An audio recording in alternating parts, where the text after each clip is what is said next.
Hi, welcome to my YouTube channel. I am here to share all things health and fitness for you women out there that are struggling, or you might just want to advance on the knowledge that you already have. Today, I wanted to talk about a topic that I find is not talked about often enough at all, actually. And for the women out there that train with their fellas, this one is for you. Or maybe you train with your brother or your friend that's a man, whatever. There are differences, whether we like it or not, between a man's body and a woman's body and what we can handle and what they can handle. And it's not always that they can do more than we can. No. There are things that we can do and they struggle with, okay? There are times when I hear my friends will say, oh, he's pushing me, and in actual fact, you don't need to be pushed in certain areas and neither do they, right? So I find it really helpful just to know these things in a bit more detail so that when you are training with a man next time, you know when to pull back and when to push forward and when to leave them alone as well. And there are certain things that, you know, like I say, that we can do more of and they can do more of, and that's absolutely fine. It's just knowing that information so that we can give ourselves a break, okay? And the first one I wanted to go into is intensity. Women can handle way more reps than a man can, and our bodies will just take less of a beating. So I've trained with men in the past who, I don't tend to train like this anymore, but I will train to like a high intensity, high rep, and a lot of sets. And before I was a personal trainer, I would train with a man and give them that kind of program, and they would be really struggling, blowing out their arse, and now they refuse to train with me. Even though I'm like, I don't train like that anymore and I have a lot more knowledge, they still are scarred for life. And it is because our bodies are just made to do a higher rep range than a man's body is. So we can take it, and the next day we'll wake up and we'll be absolutely fine, whereas they will be struggling.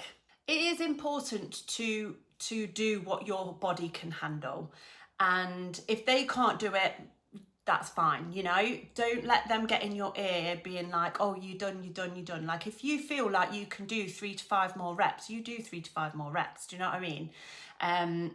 That's got, especially if your goal is fat loss, a higher rep range will definitely suit you better anyway. Number 2 is rest times. So our bodies can recover in between sets way faster than a man can. It's no big surprise here, is it, the information so far? So our bodies recover a little quicker. We've got better fatigue resistance than a man has. The more estrogen we have does help with this, and some other reasons that we'll get into a little bit later. So number 3, volume per session. So like I say, we can handle a bit more in a session, and we can train multiple muscles in one session better as well. And the reason for this is we tend to lift less load than a man does. So it makes more sense that we will be able to keep going a little bit longer. Obviously, being able to recover quicker, like we've said in the past, in the number 2, that obviously helps us further. So women's bodies have more slow twitch muscle fibers, and this enables us to do higher reps, but also to go for longer as well. 4 workouts per week. We actually benefit from more exercise per week than men do, approximately around 1 workout per week. But obviously this is dependent on the person.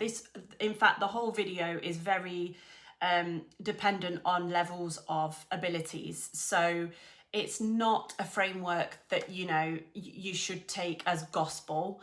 It might differ depending on effort levels, depending on how far along the journey that you are. Say, if we're doing more per workout, chances are we recover quicker as well. Chances are we can fit in more workouts, and our bodies will lap that up. At the minute, I've been doing like 3 leg sessions a week, 2 upper. Now, to be honest, I say that, I haven't. I counted yesterday, in 6 weeks, I've managed it twice. Other 4 weeks, I've done 2 leg sessions and 2 upper body, because some weeks it's just not feasible with the girls, and it's killing me off doing like a session every single day of the week, and then love having the weekend to not have to go when I've got the girls. However, going back to back like that and training as hard as I do 5 days on the trot is a killer. So I say that, but bear that in mind. But what I am doing is just making sure that I try to go at it. I go at it as much as I can every single week. Do you know what I mean? So some weeks I manage it, some weeks I don't. With it being half term last week, it was just never going to happen. I digress.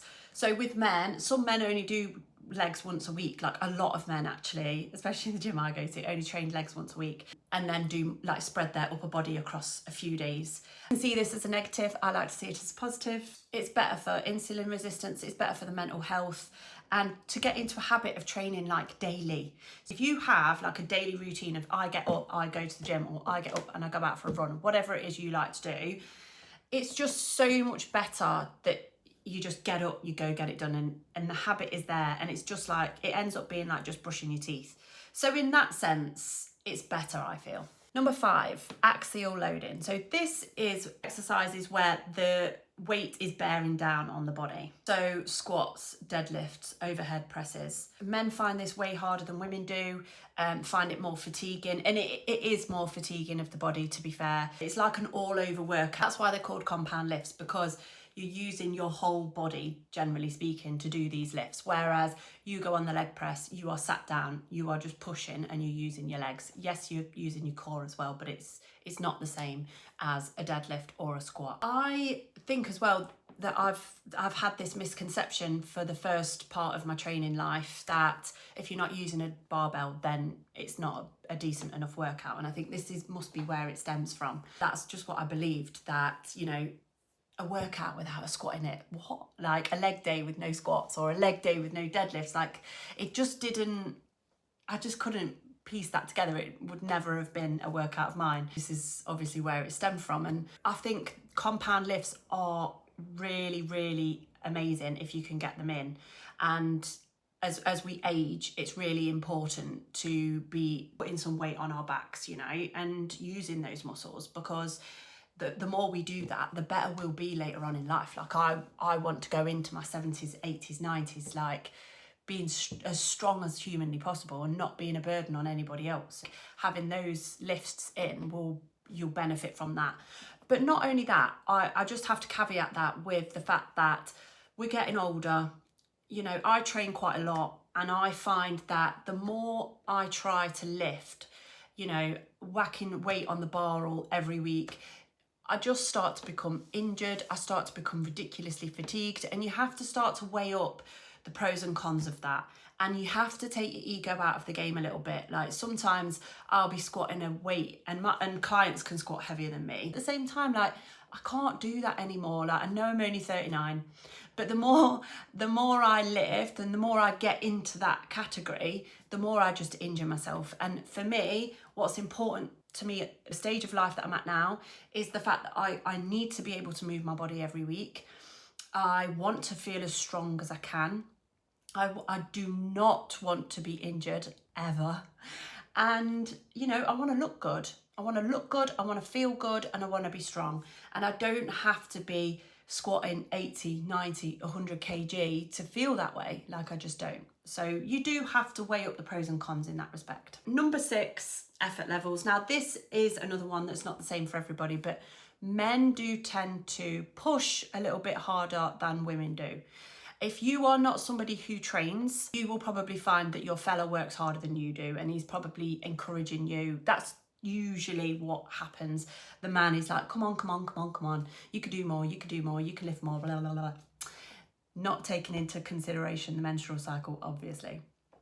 But they tend to be the one that goes for it, and that, you know, doesn't leave anything on the gym floor. Now, get a coach. This can be altered. When you start to see and realise what your body can do, this can, you know, change things massively. Because if you've not trained with a coach or a PT before, and then you go and train with a coach or a PT, and they say, oh, come on, I'm going to put some more weight on the bar, or I think you can do a couple more reps than that. Like that's why it's so famous for a PT to be like 3 more, because we are the outside looking in, and I can tell that my clients can do 3 more. Yeah, you might in your head give up, but your head will give up before your body does. And so that's why you'll be like, 8 reps, that'll do. Whereas you probably could have done 12, yeah? So if you get yourself a coach, or, you know, you train with your partner and you actually listen to him, then, you know, that will help you realise what your body is actually capable of, because it's always, always, always a lot more than what you let yourself believe. 7, technique.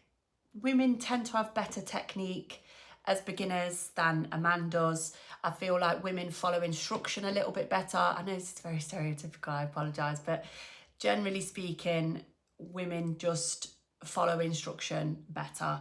It's easier to tell a woman that you're doing that wrong, and they tend to pick things up quicker than a man does. A man can be a bit more in his ego lifting era and just want to put stuff on the bar and forget about the technique side of things. But on the flip side, a man will follow a plan better than a woman. A woman will go off-piste with the nutrition side of things, whereas a man will just do what it says on the tin, basically. But, you know, hormones play a massive role in that as well, so we weigh it up. But 8, muscle size. It goes without saying that men will have bigger muscles than we do, able to drop weight like that, and it's so annoying. Obviously be able to lift heavier than we can, generally speaking. That's something that we've just got to accept, and that goes into like portion sizes as well. So it's something that we probably need to be mindful of. Going a bit off topic now, but you know, you are plating up the dinner. You don't need to eat as much as he does, and it's sad, but it's true. Now, I'm not saying to have half the protein size. No, no, no, no, no. This is where a lot of women go wrong. We're not halving up no chicken breast, guys. We can have a full goddamn chicken breast, but they can get away with more food. You'll probably find your fella will eat his dinner and then start tucking into a bowl of cereal and a packet of crisps, and he probably drops weight that week. It's just the way it is, I'm afraid. Number 9, rate of gains. So if you both start at the same starting point, you will probably find that his rate of muscle gain is way quicker than yours, and it's just higher testosterone levels, more muscle mass to begin with, and they have like a lower body fat in general, usually. I hope you found this useful, and we'll take it into account the next time you're in the gym with your fella or with another man, and give yourself a little break in some areas and push yourself along in others. Please give me a like and subscribe and share with anybody you think this would be helpful for. I really, really appreciate the support that I'm getting on this new venture that we're on. I will see you next week with another one. Bye.